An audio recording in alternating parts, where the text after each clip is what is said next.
കറികൾ ഉണ്ടാക്കാൻ മടിയുള്ള ദിവസമാണെങ്കിൽ ഈ ഒരു റൈസ് റെസിപ്പി ട്രൈ ചെയ്ത് നോക്കൂ കേട്ടോ. അപ്പോൾ അതിനായിട്ട് ആദ്യം തന്നെ ബസ്മതി റൈസ് കഴുകിയിട്ട് ഒന്ന് കുതിർക്കാനായിട്ട് മാറ്റി വെച്ചിട്ടുണ്ട്. 30 മിനിറ്റ് കുതിർത്തതിന് ശേഷം കുക്കറിലേക്ക് ഇട്ട് കൊടുത്തിട്ടുണ്ട്.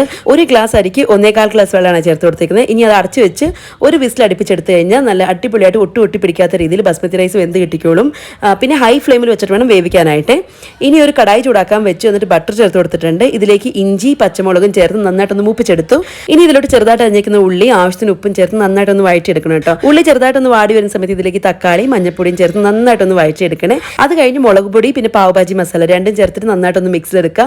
പാവഭാജി മസാലയ്ക്ക് പകരം നിങ്ങൾക്ക് വേണമെന്നുണ്ടെങ്കിൽ ഗരം മസാല യൂസ് ചെയ്യാം, ഒരു കുഴപ്പമില്ല.